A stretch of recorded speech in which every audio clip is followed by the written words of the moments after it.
ಊರಲ್ಲಿ ಅವಾಗ road concrete ಜಾಸ್ತಿ ಮಾಡ್ತಾ ಇದ್ರು. ಆಗಿರ್ಬೋದು. ಇವರು ಚಿಕ್ಕ ಹುಡುಗರಿಂದನೂ ಎಲ್ಲೆಡಕ್ಕೆ ಹಾಕೋತಾ ಇದ್ರು.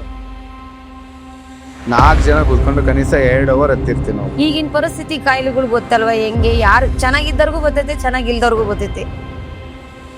ಮಜ್ಜಿಗೆ ಗಂಜಿ 3 ತಿಂಗಳು ಬರೀ ಮಜ್ಜಿಗೆ ಗಂಜಿ ಬಿಟ್ರೆ ಇನ್ನೇನು ಅನ್ನ ಮಿಕ್ಸಿಗೆ ಹಾಕೊಟ್ಟಿದೀನಿ ಆದ್ರೂ ಹೋಗ್ತಾ ಇರ್ಲಿಲ್ಲ. ನನಗೆ ನನ್ನ ನೀರು ಕುಡಿಯಕ್ಕೆ ಆಯ್ತಾ ಇಲ್ಲ ನನ್ನ ಕೈಯಲ್ಲಿ ಅಂದ್ರು. ಆ ಜಾಗದಲ್ಲಿ ಗುಳ್ಳೆ ತರ ಆಯ್ತಾ ಇದೆ. ಅದಕ್ಕೋಸ್ಕರ ನಮ್ಮ ಮನೆಯವರು ಭಯ ಪಟ್ಕೊಬಿಟ್ರು, ನಾನೇನಾಗ್ತೀನೋ ಅಂತ.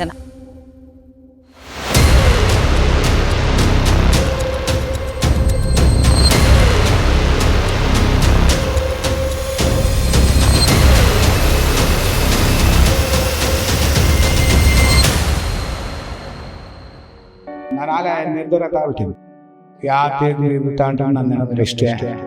ಇರೋ ಗಂಟೆ ಸುಖ ಇರೋದು ಮಕ್ಕಳು ನೋಡ್ಕೊಂಡು ಆಮೇಲೆ ಏನಾಯ್ತಾ ಆಗೋದು.